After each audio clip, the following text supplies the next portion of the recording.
morning. So let's pray. Thank you, Jesus. Thank you for the love. Thank you for this time, oh God. And this is Sunday, oh God. We have to worship you, Lord God. Hallelujah. And listen to your words, oh Lord God, because your word is good. And your word, oh God, will deliver us from evil, oh God. Hallelujah. So we bless you today, oh God, and good morning to FB. Hallelujah. And we declare, oh God, blessings. We declare, oh God, that you will be with us and anointing and your power be with us, within us, oh God. We ask this in the name of Jesus. Everybody say, Amen. Amen. Hallelujah. My message for today is, I am the true vine. Last time, we talked about I am the good shepherd, diba? So, I am the Son of God, si Jesus. So, we are going to establish kung sino talaga si Jesus, amen, sa ating buhay. So, ang scripture natin is John 15, verse 1 to 11. Okay? Yan, the true vine. So, the scripture is John 15, okay, 1 to 11. I'll read it, ha? I am the true vine, and my Father is the gardener. Ano daw si Father? Ano daw yung amahan natin? The gardener. Diba yung gardener? Hindi siya nagtatanim. Amen? So siya yung, si Jesus, hinahambing siya as vine. Ano ba yung vine? Okay, kung puluan yan, may mga vines yan. Siguro sa grapes nito, vine yan, no? So, this is the explanation. Tapos sa verse 2, He cuts off every branch in me that bears no fruit. Listen, ang mga anak niya or ang mga kanyang mga branches na hindi nagbe-bear ng fruit or walang pagbabago sa buhay nila will be cut off. Amen? Will be cut off. Sabi pa, hindi ko message yan, hindi natin tinatakot yung tao, but it is in the Word of God. Oh? While every branch that does bear fruit, He prunes so that it will be even more fruitful. Kung nasa farm ka talaga, makita mo talaga yung mga sa vine, no, yung mga fruits na lumalabas na napakaganda. Meron siya kinakat doon na hindi na nag-bear fruits. So that's a pruning. Pruning sa atin may proseso talaga. Hindi lang you just going to church, just listening to the Word of God, but pruning sa ating mga character. Dapat magkaroon tayo ng fruits. Amen? Nagpapabago sa ating buhay. So you are, sa verse 3, you are already clean because of the word I have spoken to you. Take note. You are already clean because of the word I have spoken to you. Ibig sabihin, dahil may mga salita kayong naririnig, yun ang dahan-dahan nagpapabago sa atin. But if we come to think, we are already clean. Amen? We are cleansed. Kasi kahapon, may dumating dito. And he's already a Christian. And then, he needs deliverance. And I believe that God is really touching his heart. You know why? Kunting problema lang, hindi na dito matay. In fact, dyan pinatest sa atin kung gaano tayo kalamin sa Lord. And he is very good sa evangelism. He goes out. Talagang nagsasalita talaga siya. He is really bold. And yet, ang kalaban talaga, no? He wanted to, nung nagkasala siya sa mother niya, gusto niya nang pupunta sa hell. Di ba? Masayang naman yung after you have been saved, kasi dating addict siya sa Japan, then after he has been saved, ganun na lang, na gusto na niya magpunta sa hell, he would say kung gaano yung kalalim ng isang tao. Amen? So there was deliverance yesterday, and he was kneeling and cried out to God. Sabi ko,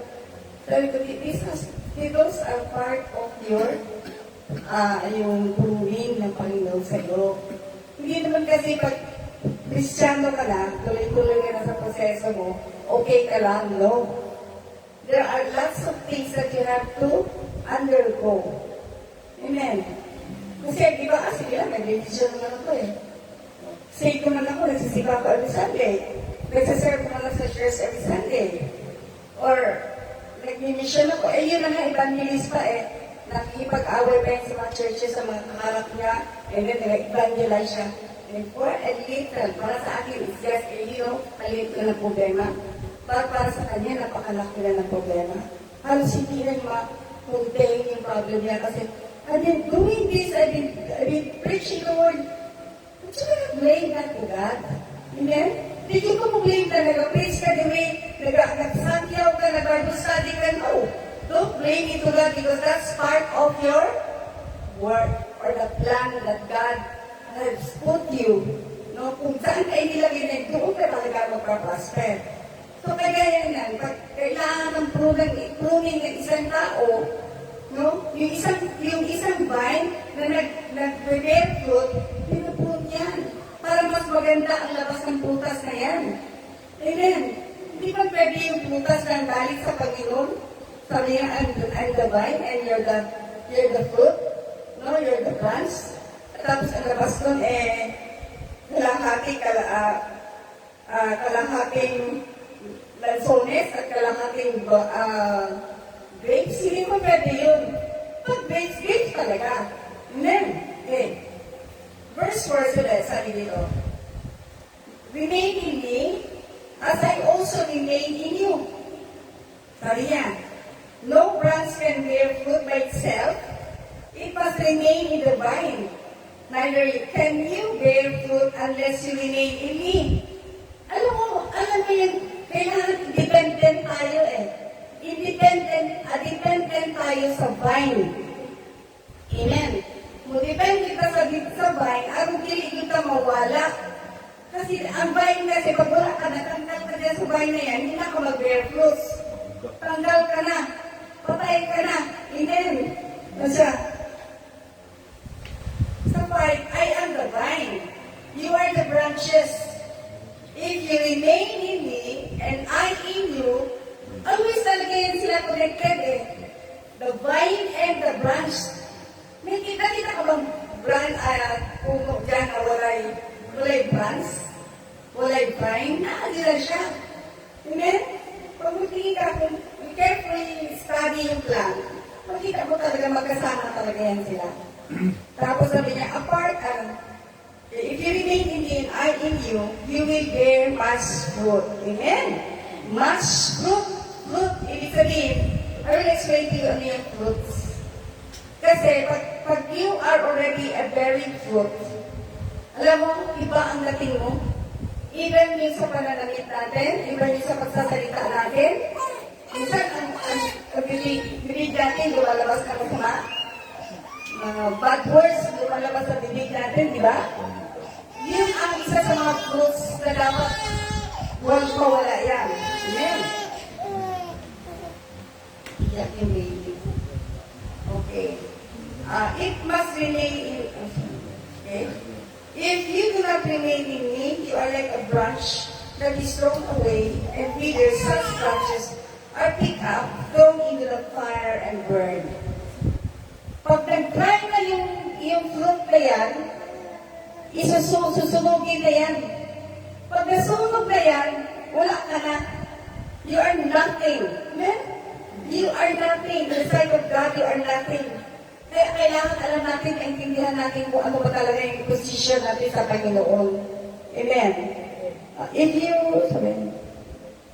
Okay, so 7. If you remain in me, and my words remain in you, ask whatever you wish, and it will be done for you.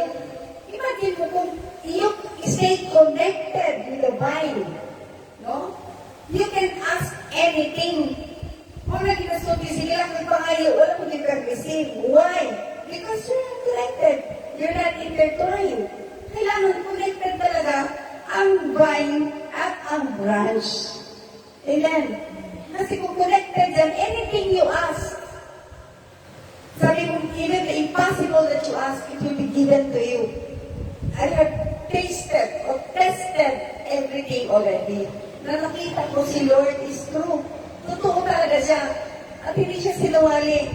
Pag pag ano yung i-promise niya sa'yo, ibibigay niya, i-deliver niya sa'yo, unless, di ba may condition? Ang conditional, unless you remain in my word. What is the word? Is the word of God, the Bible? Jesus is the word. You remain in Him. Pag di ka mabasa sa Biblia, hindi natin alam kung talagang we are still of the Lord. Hindi natin alam because sabi nga, inosente tayo. But then, hindi na pwede maging inosente isang tao. Kasi sa Facebook at iba-iba pa sa YouTube, may marami na preaching doon. Amen. So, importante lang yan is that you have a good heart to listen. Alam mo, I admire this person, yung nagpunta kahapon. The reason why I admire him because alam niya ang kasalanan niya. At lumuhod talaga siya, umiiyak. Para sa akin, tumatungin mo, shallow lang yun. Pero para sa kanya, napakabigat ang kanyang problema. Yeah, he said, please help me. I want deliverance. Sabi ko, delivered ka na. You are already delivered because you are already sharing the word of God. Do not allow the enemy to control your mind. Amen. Mawala lang ang kalaban, magsukin, maghungsay, ayaw kagsimba, ayaw kagkuana, ayaw ato dito. Mga ganyan. Kasi pag yan pag may control na ang kalaban, kahit na 1% lang control niya, ang control niya, talaga masira ang buong ministry mo. Amen? Okay, verse 8. This is to my Father's glory, that you bear much fruit, showing yourselves to be my disciples. 9. As the Father has loved me, so have I loved you. So, si Jesus is dependent on His Father. Pag mahal ka ng aking sa akong amahan, mahal din kita. Amen. Connected pa rin yung si Father and Jesus is connected always. Amen. If you love me, I also love you. Now remain in my love if you keep my commands. How can you remain in the love of Jesus? How? Keep His commands. Amen? Naalala pong command of Jesus, hindi naman kita sa grace lang. But because you have to follow the command of Jesus. Ano ba yung command ni Jesus? Do good, be good. Diba? Love your neighbor. Do not hate yourself. Do not hate them. Amen. Love yourself. Oh no. Love. Love everyone. Hallelujah. Ganyan yun. Amen. So, sabi nga, tingnan mo nga ang mga ano niya, ang sinasabi niya, I and my Father are one. Tapos, if you remain in my word, I will remain in you. Tapos, if you love me, if you remain in my love, sabi niya, the Father has loved you so I have loved you, you remain in my love. So, condition pa rin nga siya, di ba? Sabi niya, if you keep my commands, you will remain in my love. So, pag mahalin kita, you keep my commandments. Hindi na sabihin, hindi naman yan, hindi na follow ka, tapos yung 10 commandments, tapos na yun, release na tayo. No. Yung following that command is not necessarily to follow the law. That's not necessarily follow the law. Ang ibig sabihin doon, automatic yan sa puso mo, nagagawa mo. Because you are in the grace of God, that is what it means. Okay?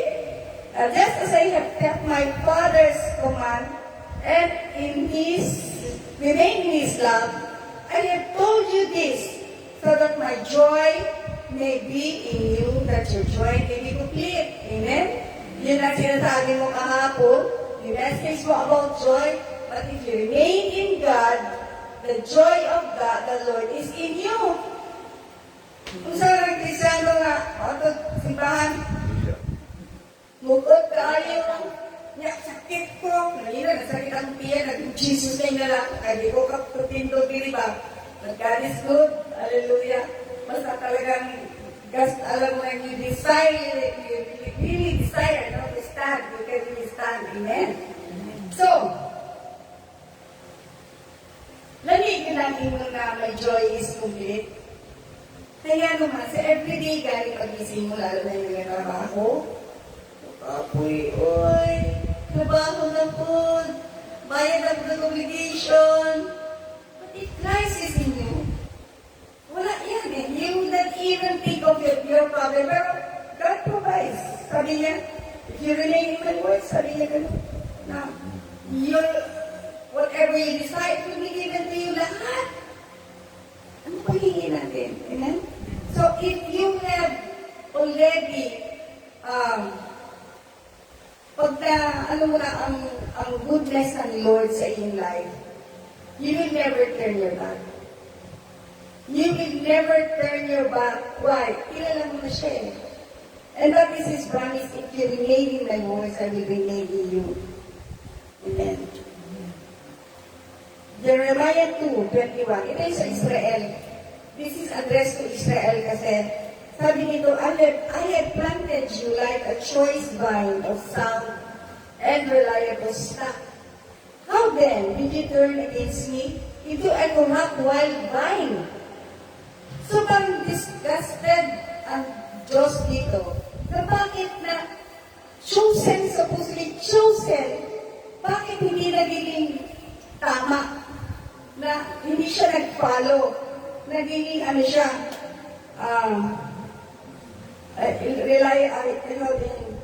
he turned against God, there is corruption sa kanya, no? Parang wild vine. So, very disgusting kasi kunyari katulad yan.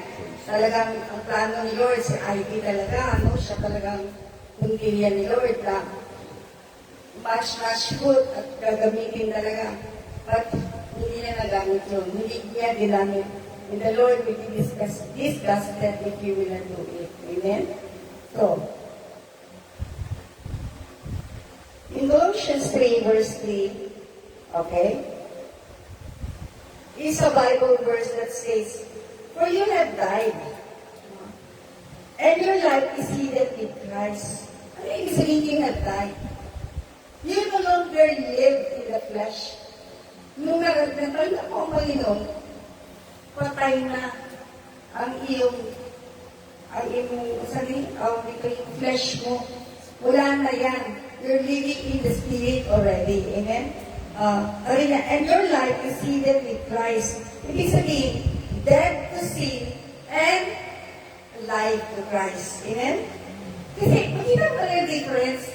When you are not a Christian, marami bagay na, alam mo, yung problematic, parating nagagalit, parating,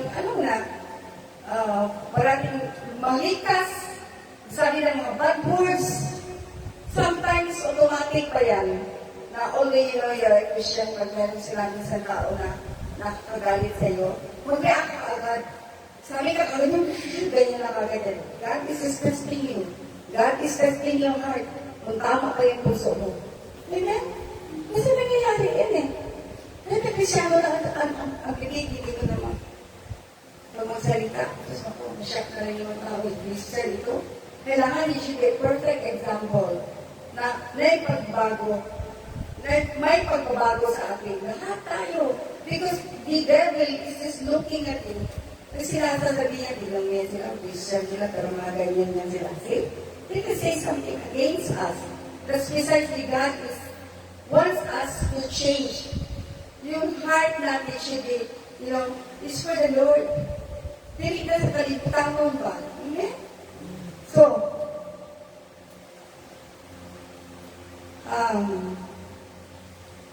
it emphasizes that believers who are in Christ have been spiritually died to a life of sin and are living hidden in Christ, protected and secure in God. Amen. Alam mo, pag being protected, di ba, ang baby, pagkagahunan rin mo siya, the child will stop crying. Why?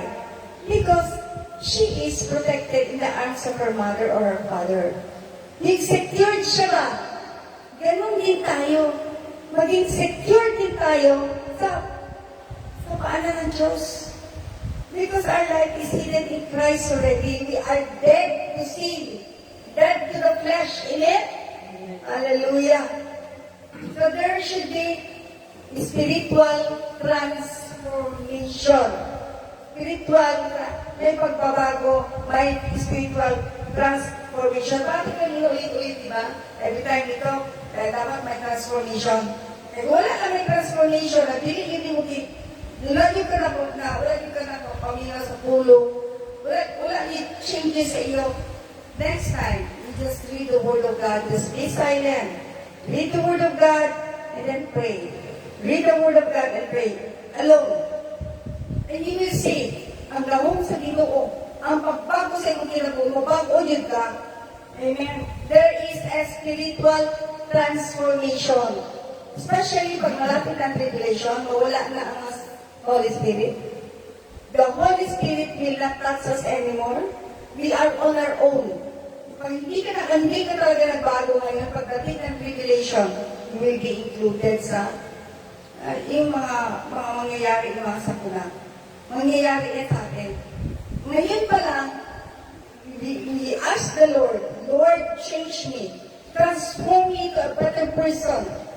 May your spirit dwell in me. Amen?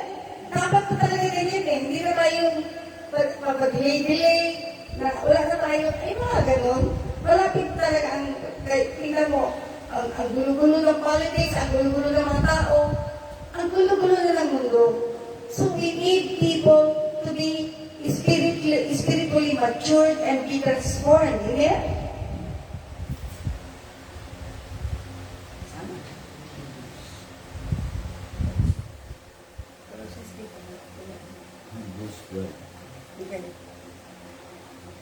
See, Hebrews 12, 7-11, okay?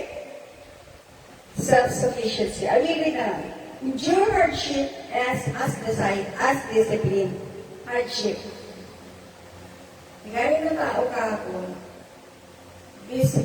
para madisiplina. Para sa kanya, hardship na talaga yung nangyari sa kanya. No? So, he knows that he is being disciplined. Lahat tayo, didiscipline ni Lord yan. On our own. Depende sa calling natin. Depende sa plan ng Lord sa atin. Amen? For what children are not disciplined by their fathers, if you are not disciplined and everyone undergoes discipline, then you are not legitimate, not true sons and daughters of at all. Kung wala ka na disiplina, ang ilo ka, mag-discipline man din sa tuwa, pag wala ka na discipline, ibig sabihin, hindi ka totoong anak ng Diyos. Amen? Na wala kay conviction sa sin, wala kay conviction of anything. Basta wala, magpagsibang na, alam. Oh, I don't care. Ayan. Hindi ka, wala ka sa Ginoo. Amen? Dili mo ipagdano kay Word of God, magdili siya. Amen? Word of God. Sometimes when you read the Word of God, it's a two-sword that penetrates in our blood and our... Na, ano ba, yung mga nakakatakot? Nakakatakot yung salita ng Diyos. Hindi natin tulog yung salita ng Diyos. Amen? So, I mean, ako talaga, every time I read the Word, there is a complete, transformation. Changes. Kahit nakatagal ko na sa Panginoon, I can still cry out to God. Nakakita ko, oh my God, gano'n pala. If you have not experienced that, if you have not this experience, please read your Word so that you will understand what I am talking about. Amen? Moreover, we have all human fathers who discipline us as we respected them for it, di ba? Ang mga tatay natin, disiplina tayo. Kaya, dire-respetuhin natin sila. How much more should we submit to the Father of spirits and live? They discipline us for a little while as they thought death. They discipline us. The Spirit discipline us. Napansin mo ba yan? Naging na-disiplina ka? Now, there are things that you will not change. There are things that you will not give up. But when you ask the Lord, Lord, I'm giving this up. No more, Lord, I want to change. Today, and Lord said, anything that you ask for, it will be given to you. Amen.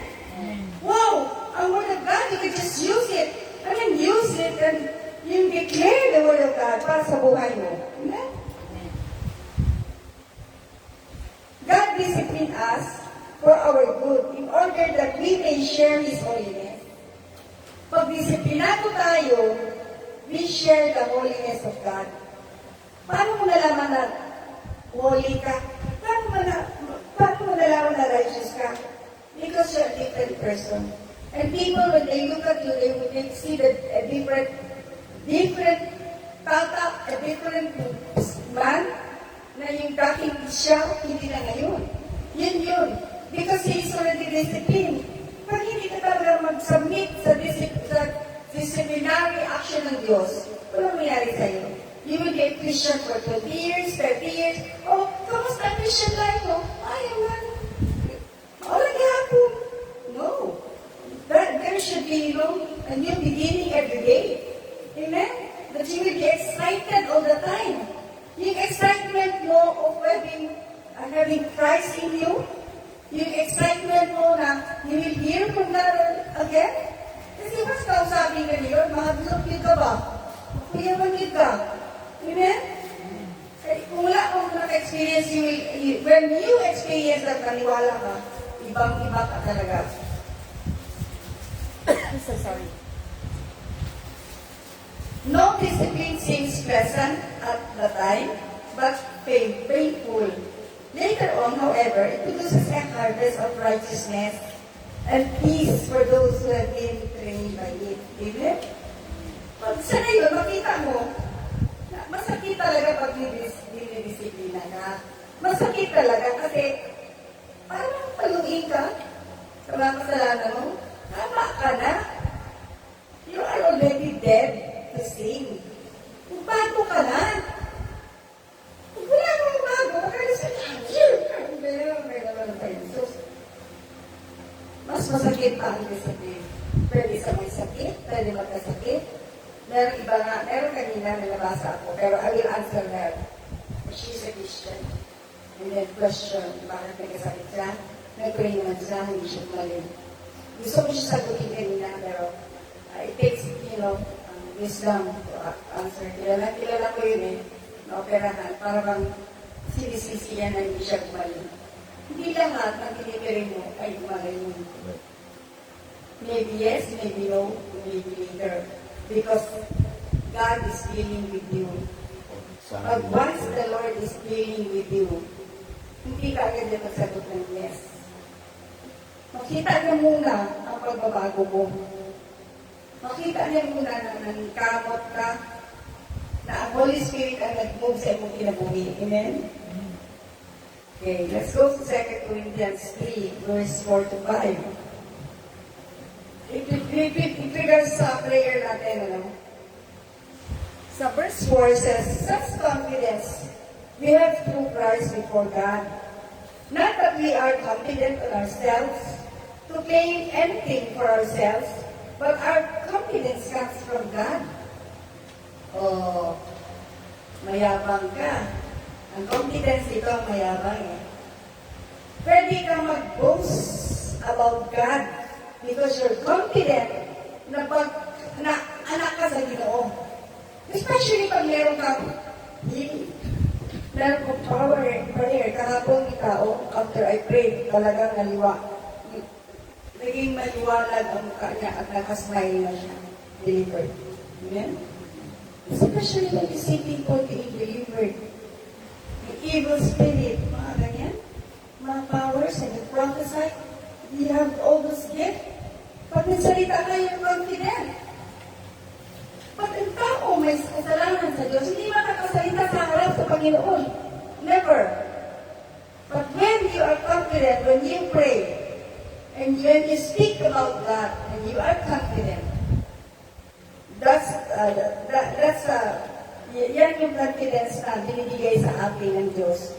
Sa 2 Corinthians 3, verse 4 to 5. Amen. Pag nag-pray ka, wala na yan. Basta huwag mag-pray ka gani, Christian ka na, huwag mo nang i-allow ang kalaban magawa sa iyo ng something. Sabihin na ito, ganito. Say, Christian ka na. Don't say anything negative. Just say positive things because you are using by God. Ginagamit na siya. siya magsangya sa pulo sa Ginoo sa mga tao na hindi niya kilala. That's a rare gift ni Ken Gasa, pero gasa niya. Imagine mo, crippled siya, hindi na siya gagawa kasi discouraged siya. You know, that one person that you prayed for at bumalik sa kanyang posisyon, then God will bless you for that. Amen? Ma-restore mo ba? Amen. Kahit na saan ka magpunta, kung gamitin ka ni Lord, gagamitin ka talaga. Kahit na sa loob ka lang ng bahay, pupuntahan ka talaga. Amen? So, 1 John 5, verse 14 to 15. Authenticity is revealed. Authentic. Amen. Wala man yung taong authentic o nagagawa-gawa lang or nagpipretend lang. Pretend lang siya Christian. Ang authentic ito. States that we have confidence in God because if we ask anything according to His will, He hears us. Yun ang confidence natin na nagpipray tayo. Na alam natin na sinagot tayo ni Lord. Ako yung beses siya, hindi ko ibang. Kasi I have confidence talaga na I can boast, no? What God has done. And every time I feel sick, alam ko may sakit ako, hindi ako nag-doctor. I just pray to God. And thankfully, nakita ko ang may healing talaga. Because of the confidence that we have. Anything that you ask for will be given to you. Amen ba? Do that in practice. Magiwala kayo sa akin. Hindi nyo alam na grabe pa ang power na binigay ni Lord sa inyo. Hindi lang natin, tinatago lang natin. You have to expose that. Amen? Luke 6, verse 43 to 45. Ang puno, a tree and its fruit. No good tree bears bad fruit. Take note. Nor does a bad tree bear good fruit. Amen ba? Amen. Kung ang punuan, si Greg, na iyang anak, bad. Na good si Greg, iyang anak, bad. Di na niya anak. Pero ba? Amen. Paano niya siya na connected naman sa iya, eh, bakit naging masama siya? Oh, sabi dito, no good tree bears bad fruit, nor does a bad tree bear good fruit. Oh, kung ikaw killer, anak mo, butang kayo, paano mo naging anak yun? Nag-killer ka man. Tama? Correct? Each tree is recognized by its own fruit. So, isa lang silang bunga, isang branch lang sila eh. No? Hindi pwede na mabait yung vine, righteous yung vine, and then hindi mabait yung kanyang fruits o mga branches niya. Kailangan the same with the Father or the same with the vine or Jesus, di ba? Jesus is the vine naman eh. Each tree is recognized by its own fruit. 44. Each tree is, people do not take figs from thorn bushes or grapes from bears. Ibig sabihin yung grapes ba na hindi lang sawa-sawa hindi mo kukunin ang fruits ng grapes sa mga yung mga bushes, mga gano'n, na yung bang mga tawag niyan, hindi tinalim, no? Yet siya. So, a good man brings good things out of the good stored up in his heart. Take note. Pag mabuting tao ka, you don't need to pretend that you are a good man. It will automatically comes out from your heart. Lalabas yan. Lalabas at lalabas. Pag-pretend ka ngayon, bukas malaman na namin na hindi ikaw totoo. Amen? Oh, each tree is recognized by its own fruit. People do not pick tree at a good man, and an evil man brings evil things out of the evil stored up in his heart. For the mouth speaks what is the heart is full. Ibig sabihin kung ano yung out of the abundance of the heart, the mouth speak. Kung ano yung sa puso mo, ano yung nakikita mo, lalabas sa bibig mo yan. Lalabas at lalabas yan. Kailangan talaga you guard your heart that your heart is always pleasing to God. Out of the abundance of the heart, the mouth speak. Yun yung ibig sabihin doon. So, love, obedience, joy, kailangan natin. 1 Peter 1, verse 8. Though you have not seen Him, katulad ng, parating talaga yan, yung example natin sa John 4, hindi ko kilala ang maghiling sa akin. I was blind, now I can see. Ito din yung ngayon, no? Sabi dito sa verse 8. Though you have not seen Him, you love Him. And even though you do not see Him now, you believe in Him. And are filled with an inexpressible and glorious joy. How can you believe on something that you cannot have not even seen? No? Wala pa kang kita, tuwang ka. Amen? How will you believe? But that is, yun na nga, fruit of the Spirit. That is, you are already sa Kanyang, nasa Kanyang, ikaw na yung Kanyang, you are the branch. Yun na yung fruit na nagbunga sa iyo. No, hindi mo siya kilala, just because you received Him, and you followed Him, you followed His commandments, ikaw yung anak ka ng Diyos, but there is full of joy. Yun yung, kaya bakit kailangan, pag you are in Christ talaga, you can be seen in our attitude, in our day-to-day. Kahit kwarta, praise the Lord. Amen. God provides. Amen? Hindi nila alam, wala kayo kwarta, kayo malibayan man ka. But God provides. At the end of the day, andyan, bibigay ni Lord. Amen? Okay. Sabi ng isang pagka nagbabasa ka daw, pagbabasa ka ng Bible, huwag ka magmadali. You eat the Word. Kainin mo. Intindihin mo. Huwag kang umalis sa chapter na yan at hindi mo naintindihan. Pag naintindihan mo na siya, kinain mo na siya, that is where you pray. Ganyan ang prayer.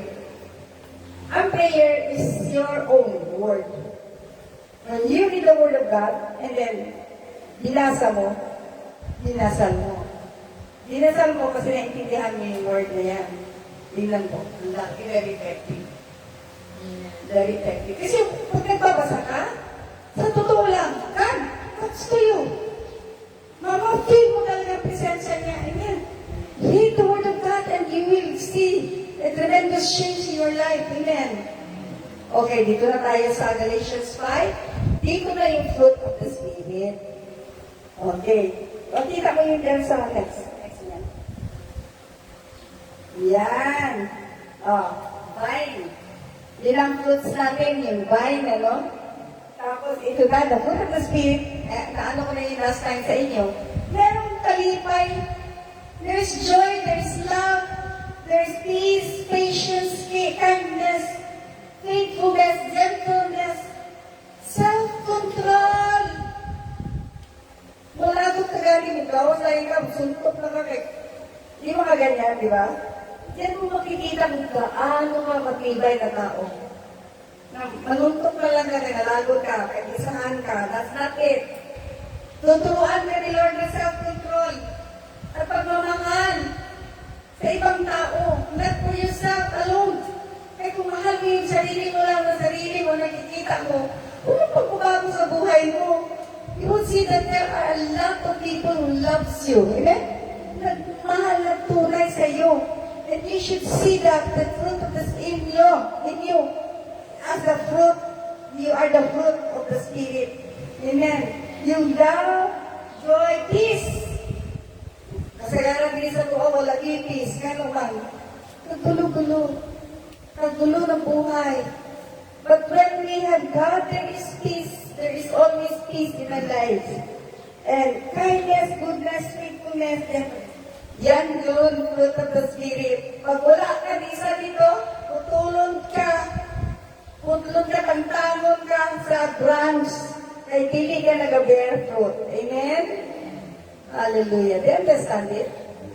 Sino nagsabot? Praise God. Hallelujah. So, let's pray.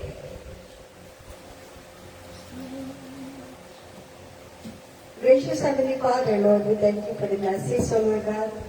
And thank you, Lord God, that you're always teaching us the fruit of the Spirit.